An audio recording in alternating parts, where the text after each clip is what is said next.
Fala pessoal, sejam bem-vindos a mais um vídeo do Instituto Corpo em Movimento e no vídeo de hoje vamos falar sobre HIIT e emagrecimento. Vamos falar sobre algumas consequências que podem ocorrer em virtude da prática do protocolo de treinamento e vamos falar também dos benefícios. Vamos trazer curiosidades aqui relacionadas a esse tema que a gente já acha super relevante aí pensando no processo de emagrecimento. Antes, não se esqueça de ativar o sininho para receber todas as notificações sobre os conteúdos do Instituto Corpo e Movimento e tudo relacionado ao mundo do treinamento.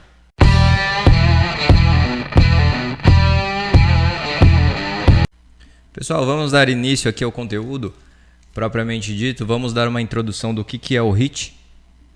Nada mais é do que um treinamento intervalado de alta intensidade. A sigla HIIT, H-I-I-T, High Intensity Interval Training, treinamento intervalado de alta intensidade. E o que isso significa?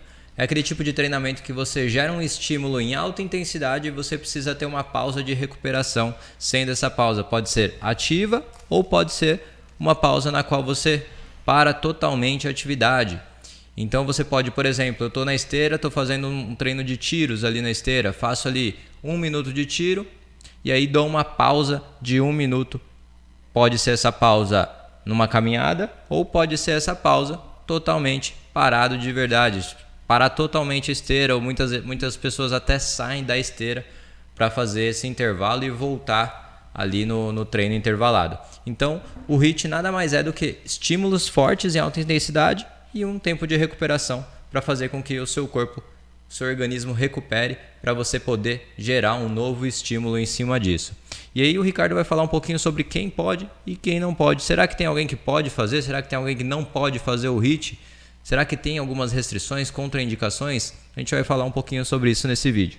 Exatamente, pessoal. A gente trouxe esse tema porque é muito comum a gente ouvir, né, professor, nas academias, até aqui mesmo na academia, o pessoal fala, eu quero fazer o HIIT, ou você vai na academia fazer uma visita, eu quero fazer o HIIT, eu estou fazendo o HIIT. Hoje tem aulas de HIIT, Hoje né? tem aulas de HIIT, exatamente, em muitas academias. Pessoal, a gente tem que entender que o nome já diz, né, que a gente está falando de um protocolo de treinamento ali, a gente pensando no treinamento aeróbico, uma atividade de alta intensidade. E não são todas as pessoas que podem praticar atividade de alta intensidade. Então, assim, pelo fato de ter se tornado uma modinha, pode-se dizer dessa forma, né, professor? Acabou que todos querem fazer o HIIT. Pensando até aí em acelerar esse processo de emagrecimento.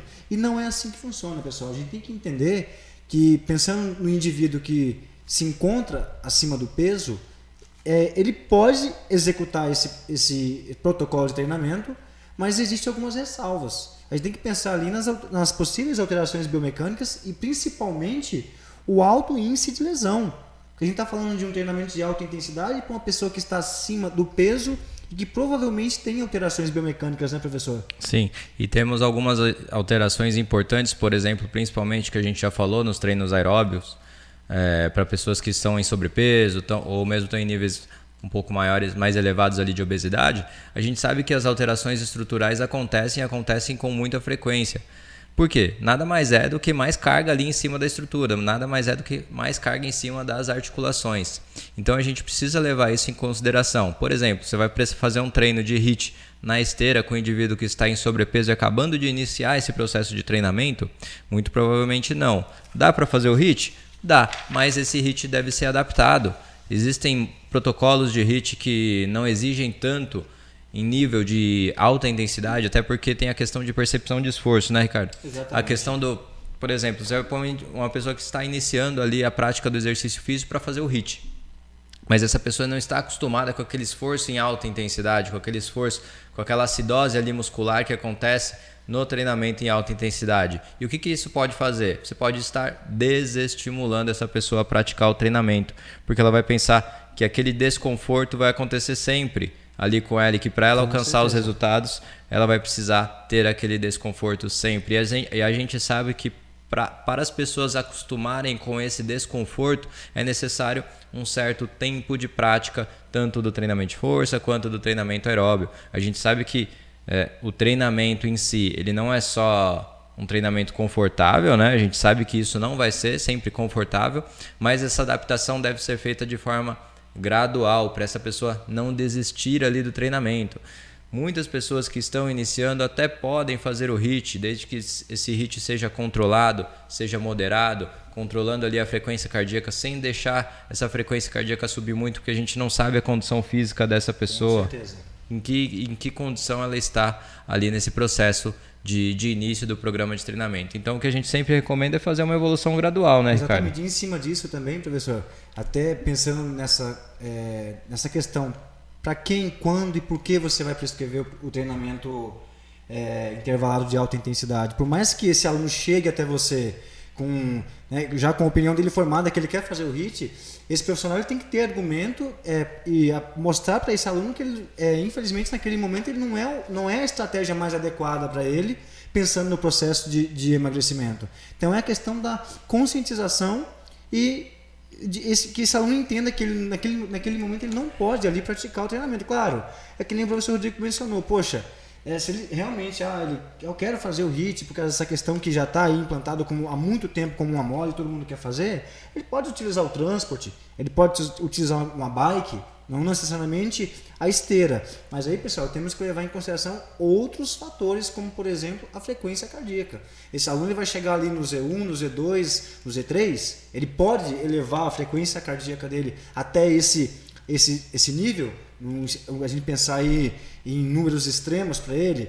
Com certeza não, porque se esse indivíduo ele é sedentário, obeso, ele se encontra acima do peso, tem que ter um controle rigoroso em cima da frequência cardíaca dele. Então, são pontos que a gente está apresentando aqui que tem que ser levado em consideração antes de você prescrever o HIIT, ou de esse aluno vir até você e falar que quer fazer o HIIT e você permitir que ele faça o HIIT. Temos que levar em consideração e seguir a risco o que a literatura apresenta para a gente. Pessoal, o protocolo. Normalmente o protocolo mais utilizado, isso a gente vê aí em uma escala de rendimento, para quem está no mais alto rendimento, a gente até vê vídeos, né, professor, na internet, que é o 30x30. Que a gente pensar intervalado de alta intensidade, esse indivíduo está acostumado a correr, por exemplo, a 12, vai colocar a esteira numa velocidade que seja 16, 17. É uma velocidade que ele não está acostumado a fazer.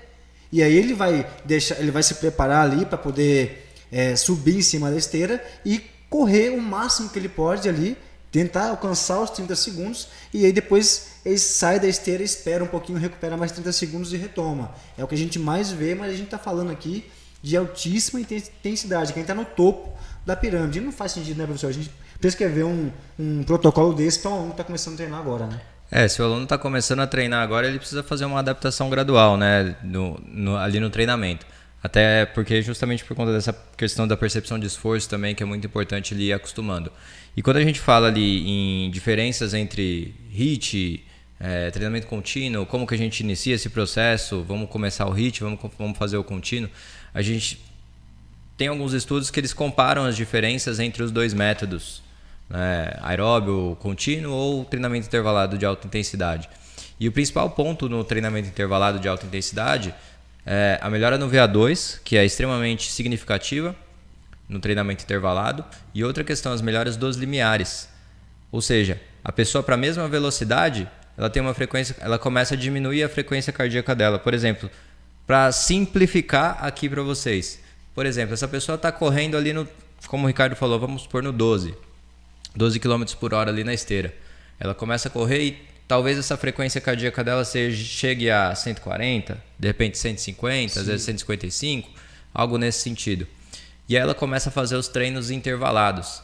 A partir do momento que ela começa a fazer esse protocolo de treino, dali a, vamos supor, 2 meses, ela consegue evoluir, manter esses mesmos 12 km por hora com uma frequência cardíaca menor. Ou seja, ela não tem tanto gasto energético para realizar a mesma atividade, para realizar a mesma intensidade de treinamento. E ela começa a ficar cada vez mais treinada nesse processo. Então esse é um dos pontos muito importantes, porque muito corredor utiliza esse método de HIIT e às vezes não sabe por que está treinando esse tipo de estímulo. E na hora dele fazer a corrida de longa distância, essa pessoa vai ter muito provavelmente uma capacidade melhor de sustentar uma velocidade que seja mais lenta, que seja o contínuo dele, com uma frequência cardíaca mais baixa, melhorando essa capacidade de de ressíntese ali do glicogênio muscular, ali do ATP-CP. Isso a gente falou já em outros vídeos. Se vocês quiserem, procura aqui no nosso canal do YouTube também, se você tem dúvidas sobre isso.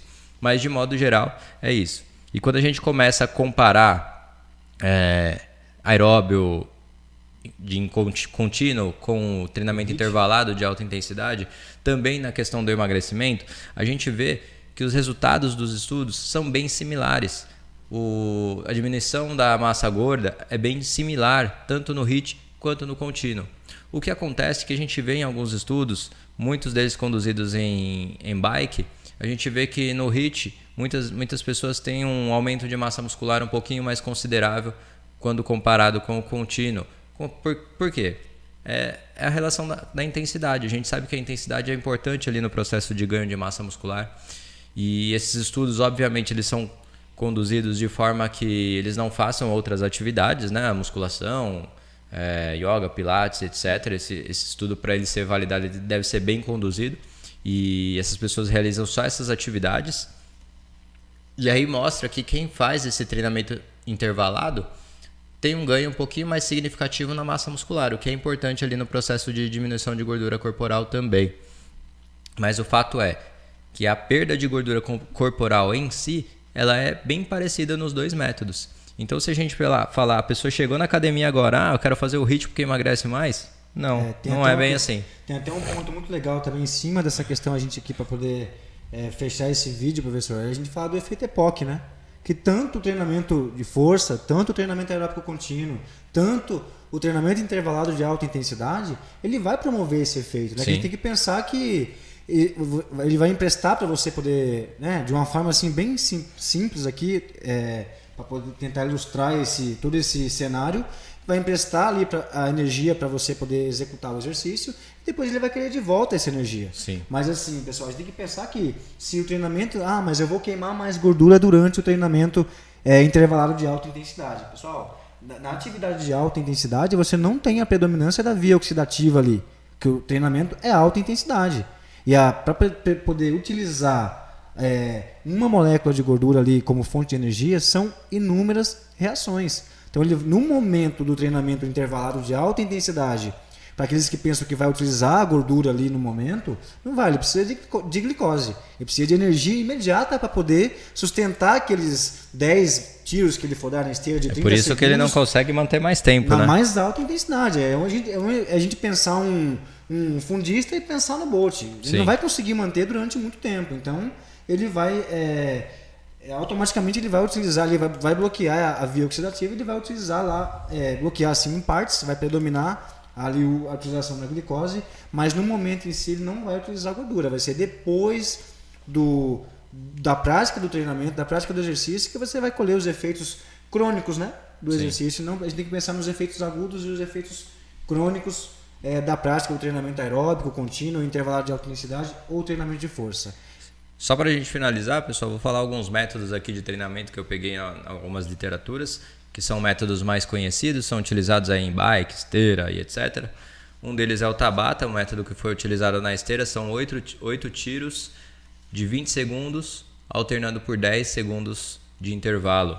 Outro método, Timmons, 3 séries de 20 segundos máxima, alternando por 2 minutos de intervalo. Então o intervalo aqui é um pouquinho mais longo, você tem uma recuperação mais completa do organismo, ATP-CP, a relação de glicogênio muscular.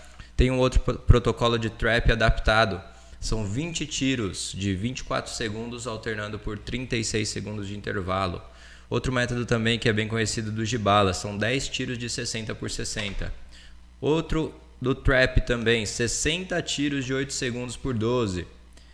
Wiesloff, 4 tiros de 4 minutos, alternando 3 minutos de intervalo. Então você vê que tem vários tipos de métodos de treinamento que podem ser utilizados pensando em capacidades diferentes. Uma na melhora da resistência ali muscular para você fazer aquele tipo de treino, mantendo ali a questão da acidose, etc. Outros para trabalhar mais aquele período um pouco mais curto, você ter uma intensidade um pouquinho maior. Alguns com intervalo mais curto também, outros com intervalo mais longos. A gente pode fazer outro vídeo para explicar um pouquinho essa relação também. Mas estão aí os métodos de treinamento já para facilitar um pouquinho esse entendimento aí de vocês. Professor, só para a gente poder finalizar aqui também, a gente trazer um ponto aqui de reflexão, né? Olha, eu falei aqui que o mais utilizado, a gente fala de 30 por 30, mas olha para você poder, a gente pensar aqui, colocar uma pessoa que se encontra acima do peso, que é sedentária, zero condicionamento físico, para poder fazer tiros de 25 segundos, de 24 segundos, 22, em alta intensidade, numa velocidade que ela não nem passa pela cabeça dela, que ela não, se ela mal consegue caminhar, como que você vai colocar ela para poder correr numa velocidade altíssima, 24 segundos no máximo que ela pode ali. Então, pessoal, é a gente levar a risco o que a literatura disponibiliza para a gente não cometer erros no momento da prescrição, né? E não fazer com que esse aluno que está iniciando aí a prática do treinamento venha a desistir, venha a ter uma visão ali distorcida do treinamento, das academias. Por isso que a gente tem que seguir a risca, refletir no momento da prescrição e seguir o que a literatura disponibiliza para a gente aí, que não tem erro. Então é isso, pessoal. Para finalizar aqui nosso vídeo, já entra no nosso canal do Telegram, clica no link aqui da descrição. Também nos links temos a nossa comunidade, que nada mais é do que uma plataforma com vários cursos completos para personal trainer e sendo atualizada a cada mês com novas aulas, novos cursos, novos estudos. Basta clicar e acessar. Entra no nosso canal ou no WhatsApp também. Além do Telegram, temos o canal do WhatsApp também. E a gente vai mandando as informações do Instituto Corpo em Movimento. Valeu, pessoal. Um abraço. Até o próximo vídeo. É isso aí, pessoal. Valeu.